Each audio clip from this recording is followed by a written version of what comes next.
to the September 10th, 2024 meeting of the Board of Directors of the Pitt County Department of Social Services. I believe that our chair is absent, so we will need a motion to excuse his absence. A motion to excuse his absence. I'll second. All right, any discussion? All in favor say aye.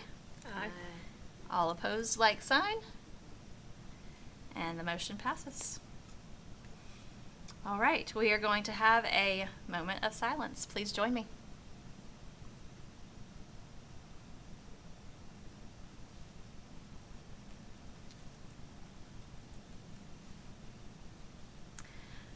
All right, we will move on to our roll call for the day.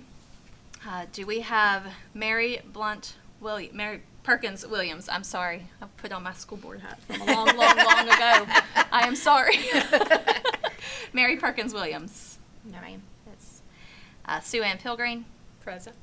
Kim Anderson. Present. And Kylene Dibble. I am here. Do we have anyone doing a public address to the board today? No, ma'am. All right. Board members, you have received the minutes of last month in your packet that was given to us a few days ago. So do we have a motion to accept the August minutes? A motion to accept the August minutes. I second. Thank you. Any discussion? All in favor say aye. Aye. All opposed, like sign. And the motion passes. All right, we have some folks to recognize. Oh, Agenda. Oh. Agenda.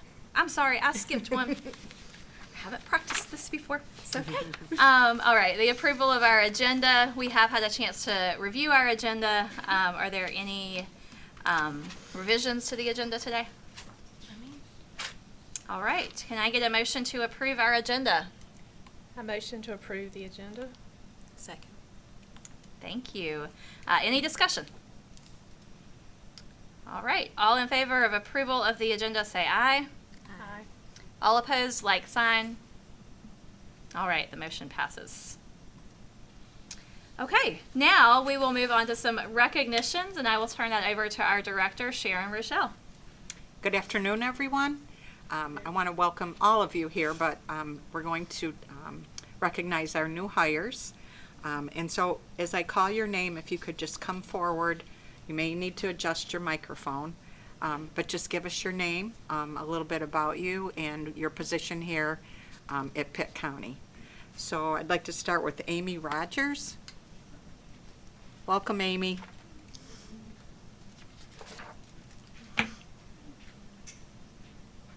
My name is Amy Rogers. I am Staff Development Specialist 1 at the Human Service Center, and I'm actually a returning employee. So, yes. So it's welcome back. Yes, ma'am. Welcome back. Thank you for Thank joining you. us. Thank you so much. Latanya Fitzhugh.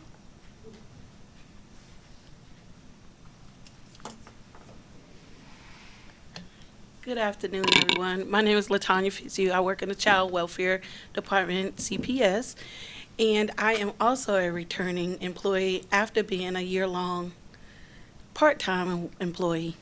So thank you for having me. Thank you Welcome for back. being with Welcome us. back full time. Deidre Waller.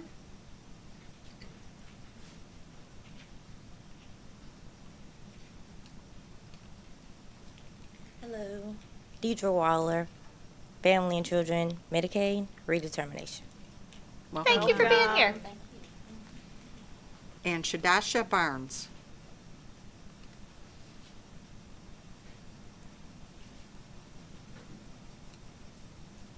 Hello, my name is Shadesha Barnes. I am in Food and Nutrition's redeterm. Welcome. Thank Welcome. you. We're So glad you're happy here. to have you. So those are all our new employee introductions. I have a special introduction next. This is Quintina Little. She is our new program manager for IAT assessments. Hello. Good afternoon, everyone. So my name is Cortina Little. I started here in March, and I'm now the new program manager for child welfare. I'm from Martin County. I'm very familiar with child welfare. I've been doing it since 2016.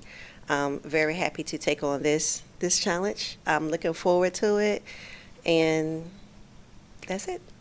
Thank Glad you to so have you. much. So, for Martina, I'm having going to put you on the involved. spot. Yes. I want you to, if you could just spend a minute or two and just let the board know, like, your philosophy about supervising, managing, and supporting the staff, because I think it's probably one of your finer qualities. I mean, there are many, but I think it's important.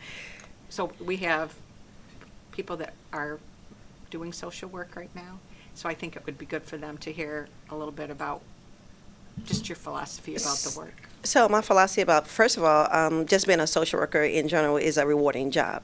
So my philosophy about being a supervisor is you can't supervise unless you are willing to get out there and do the job yourself.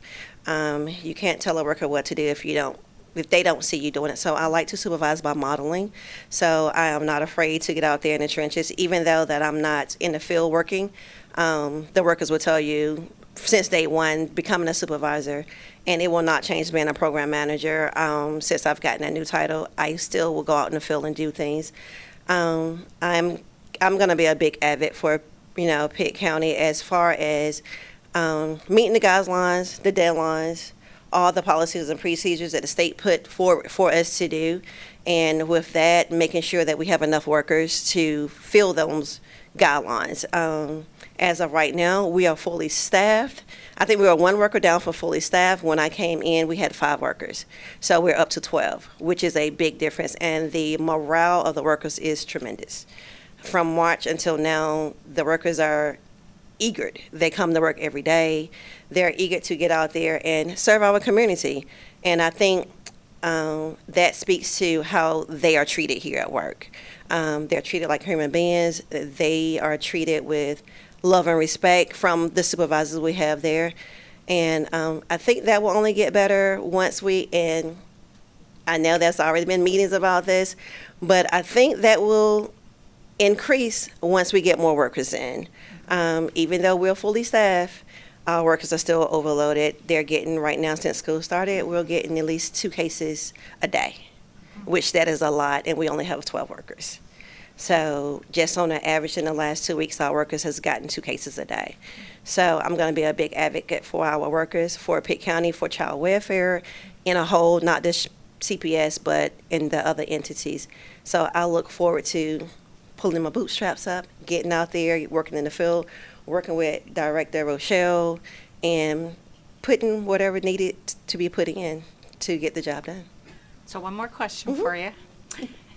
So given your experience in the time you've been here in Pitt County and looking at our caseload sizes and the number of cases that we continue to receive, just give me an estimate of how many more workers or a supervisor do you think is going to be needed to be able to handle the cases that we currently have, as well as those that continue, the caseloads that continue To handle rise? those cases efficiently and make sure the children are safe, we really need another whole unit, 5 workers, another supervisors. I think right now there's 5 workers per supervisor.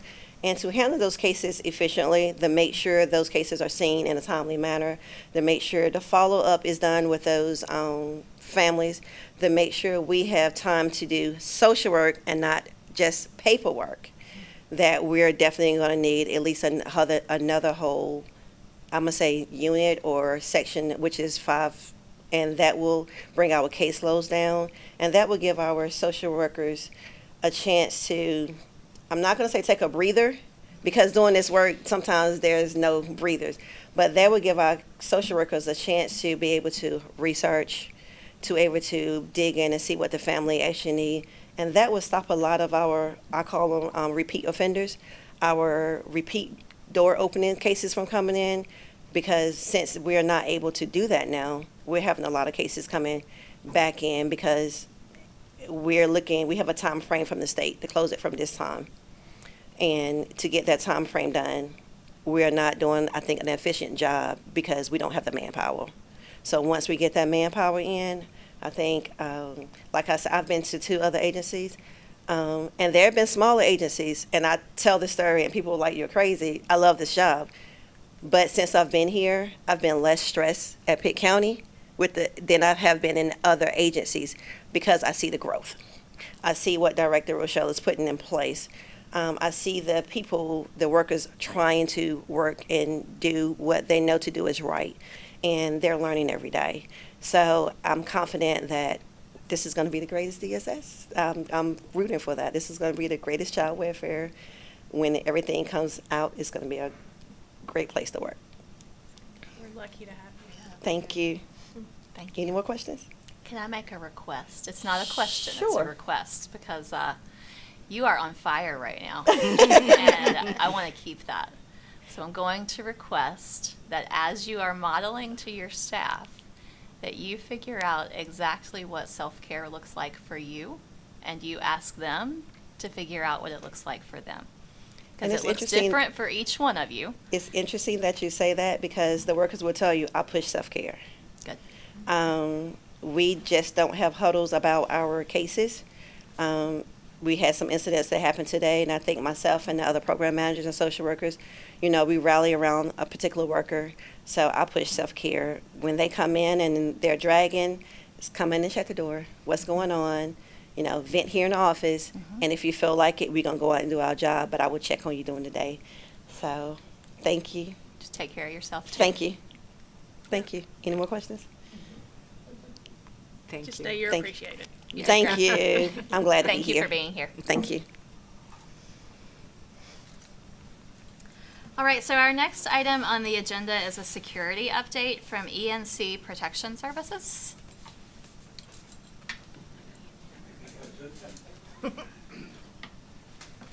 Good afternoon, gentlemen. Hey, good afternoon. I want to follow that. My name is Sean Marso. I'm co-owner of ENC. This is my business partner, Brandon.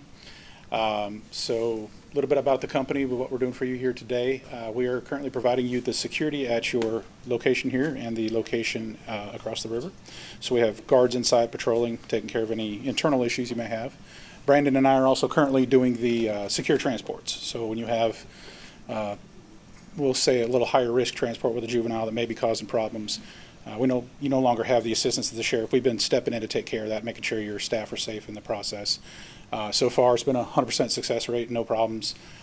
They amazingly are on their best behavior with 2 grown men in the car, so that seems to be working. It's been very sporadic. We love the phone calls that will be on the road to Washington, D.C. 4 hours after we get the call, but it keeps life interesting. We're not really complaining.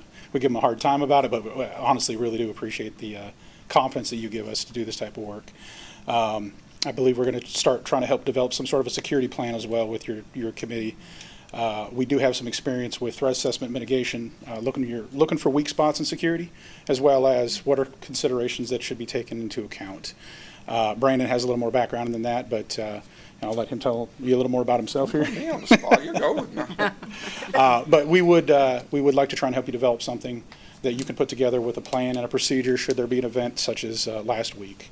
That was a very big unknown situation that, in all honesty, we stand behind the decision that this place was locked down for the limited amount of information we had about the very long criminal history with gun charges and felonies and a lot of violent history and assault on law enforcement that this gentleman had.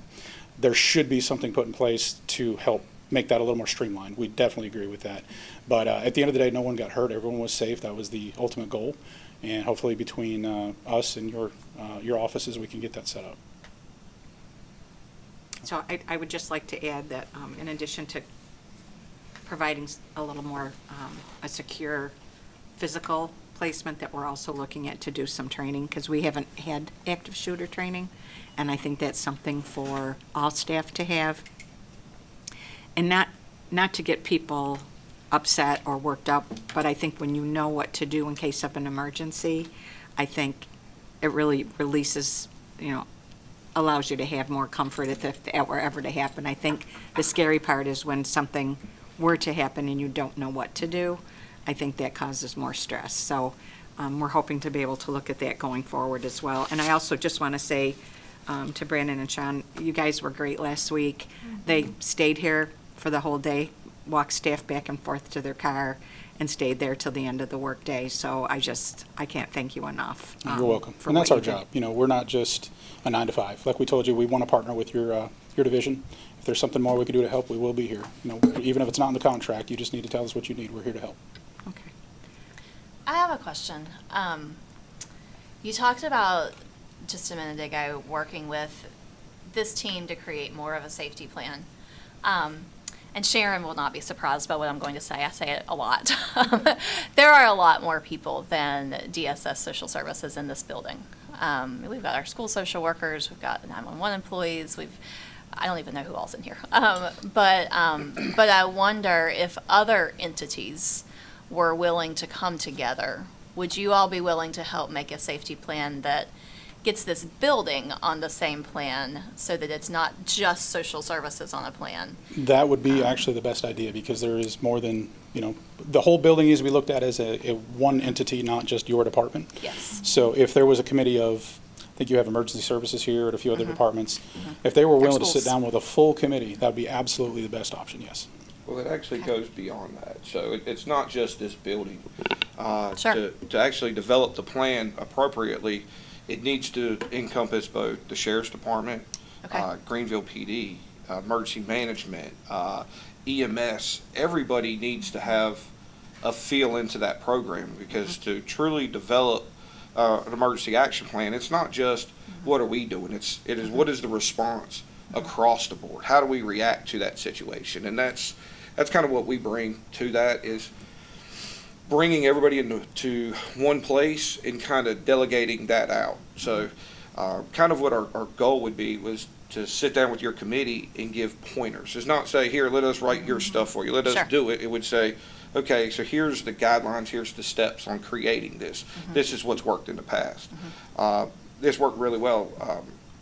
I worked with another company that we actually developed the entire plan for Lenore Community College in about, I think it was 7 different locations that they have scattered around and about. So we worked with them on that. And it would kind of be the same thing here of how to encompass everything into one. So yeah, it's a requirement, I guess is a better way of putting that to your answer there. It has to be. Yeah.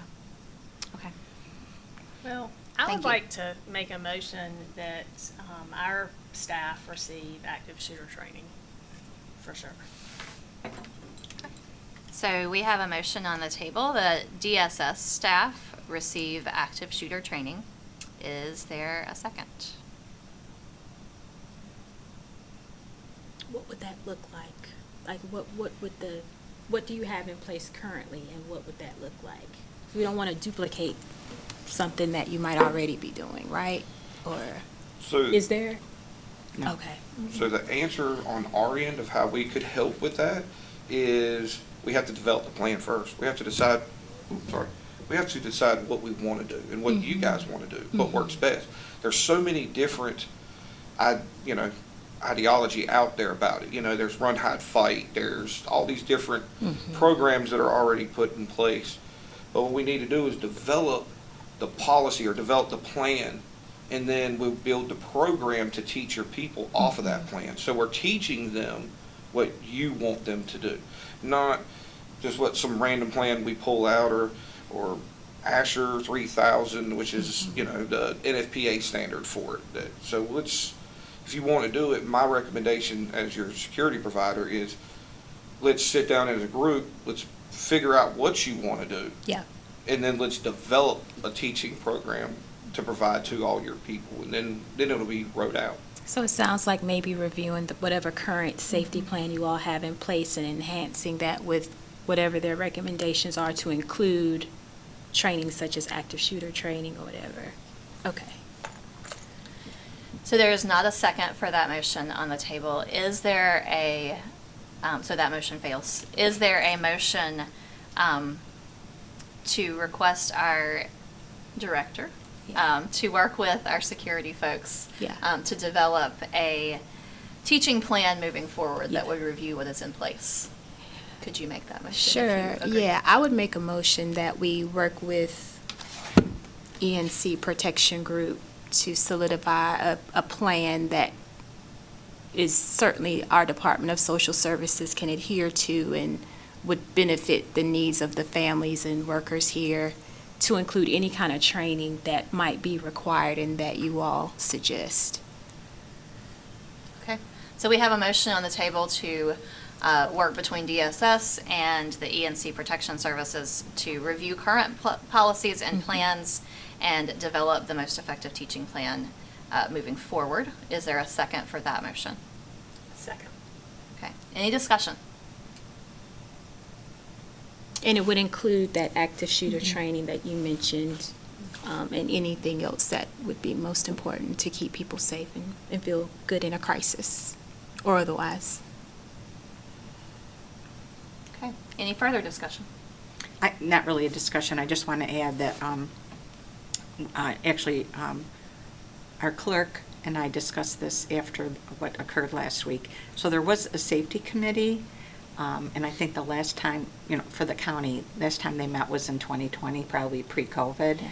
And so we talked about being able to bring that back again. And I can't make the decision for the whole county, but I can say as far as the Department of Social Services go, to have folks from each area be able to serve on that committee and have 2 co-chairs, one for this building and the other building. I think what happens is we become desensitized to threats because we receive them all the time, or something may happen, and we just kind of move on with it rather than being able to sit down and process it with people. And so, how do we better support the staff when those things happen? What kinds of things do we need to put in place? So we are putting together a safety committee again, and actually Janet and Thomas Knight will be the 2 co-chairs for that, so that we can look at, things that happen in both buildings. We are divided in the fact that we're in 2 different locations, but I have a feeling we have a lot more in common than either group knows. So I think it'll be a good opportunity for us to learn. Thank you. Sounds good. Any further discussion on this motion? All right, all in favor with moving forward with reviewing the policies and creating a teaching plan between DSS and ENC Protection Services? All in favor, say aye. Aye. And aye. All opposed, like sign. All right, the motion passes. Okay. Thank you all so much for your support. Thank you. All right, the next item on our agenda is our director's report from Sharon Rochelle, our director. So I have some updates.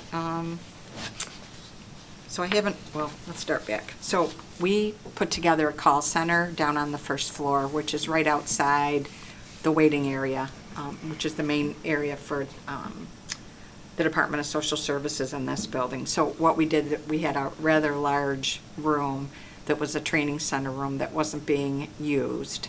And so we put 8 cubicles in there, and so we've divided that up. So all of our CPS and APS intake will take place there. I now have 4 intake people, and what's happened historically is we've only had 2 people on intake for CPS, and then they rotated APS intake. And so people were being put on hold or not being able to get through, and so I think we've alleviated that problem, and the people in the intake unit will be co-trained in CPS and APS, so they'll be taking all of those reports that come in, and that will also alleviate anybody in APS from having to do that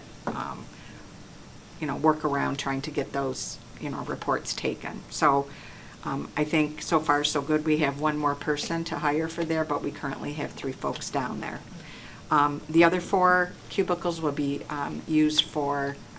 will actually be used to take calls. So going back to my budget presentation, the number of calls that DSS would get were literally taken by 3 people. The numbers were like 10,000 a month. So we've added 2 more folks to that, and so we'll have 1 person that will take calls and do the front window because we have people coming in for their checks every month. And the other 4 will strictly just take phone calls. And so as those calls come in, we've also developed a triage unit over at the Human Services building that rather than calling the caseworker or the social worker directly over there or the income maintenance worker, the calls will go to this triage group who will hopefully be able to answer their question. We have questions every day what's the status of my food stamp case, what's the status of my Medicaid case. So they'll be able to triage that, be able to give those answers to folks that are calling and inquiring. And the people that are actually doing those applications won't have to take those calls, which will, free up some of their time to actually get some of that work done. So, Jana, how many, I know we've got one more person in the call center for intake. How many folks do we have for the call center that are going to be taking calls? How many people have we hired so far? For over here or for across the river? For here. For here, we have 2 currently doing it, and we have 2 more that start Monday. So we'll be up to full staff with that. So we've been working diligently also in this building to be able to get our moves done, trying to get ports dropped, and because we are getting full staff, we need more room. And so I shouldn't say that. We have the room, we need more ports dropped because we have all different size offices. And so some offices that currently only have 1 person in it just require a second port to be able to get a second person in there. So and Jen is working on that plan as well, so that we're not asking our MIS department to do piecemeal work, but we need this many ports dropped in these many offices to be able to get people in and get their profiles set up. And I guess the only, I'm going to go over the vacancies with you. So, and I guess before I start with that, I just want to say, so we actually have more vacancies this month than we did last month. Not because we've had more people leave, or most of them have gotten promoted and left their job, and so now we're filling those positions, not people that actually quit. So I want to say that we also have some retirees. So right now, in economic services, we have 20 vacancies.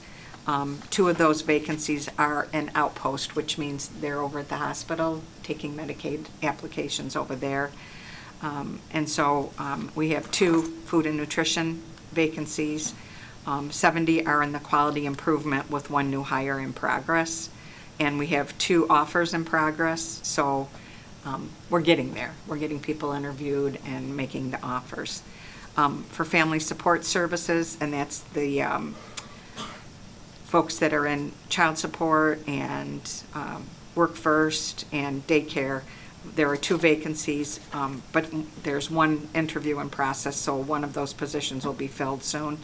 In child welfare, we have 11, 1 new hire in progress, 1 offer in progress, and some of these are positions are the ones that became vacant after people moved up. So there's supervisory positions that were here that were vacated, and now we're hiring those supervisors. So we're going to be doing all of those, well, not we, Quintina and group will be doing all of those interviews to get those positions filled.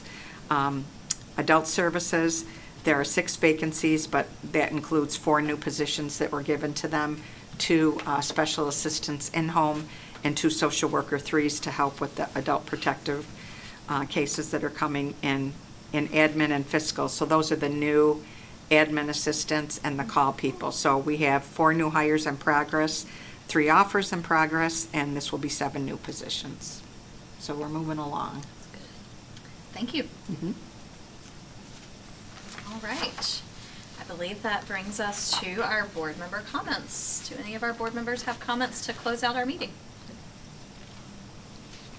I'm excited to hear about all of the new hires once again and the positions that we're filling for, especially for the triage. I know that will free up some of the workers from doing that work. And just the commitment for being dually trained with CPS and APS. We appreciate the workers for that dual training. I'm particularly excited about our new program manager. Just your enthusiasm, it just makes my heart smile. And also really, really excited about the intentionality that we're putting into safety. Yes. I'm a social worker, so I'm going to bring some systems around for a second. But I do want to mention that this is Suicide Prevention Month. And when we look at the research, young people are less likely to commit suicide or die by suicide when they have positive, caring adults in their lives. So the fact that we are filling these vacancies, that we are doing what we can to take care of our social workers, not only do you all become positive, caring adults in these children's lives and in other people's lives, adults too, but you work with parents and foster parents and grandparents and community members who also feel more empowered to be a positive influence in their lives.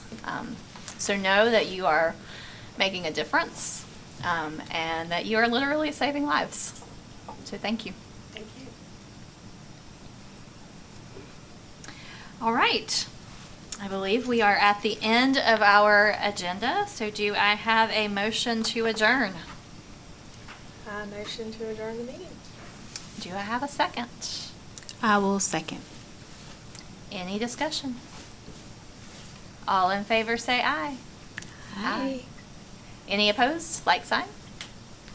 The motion passes and we are adjourned, and the gavel's way down there. And I'm giving it to you. Here. There you go. We are adjourned.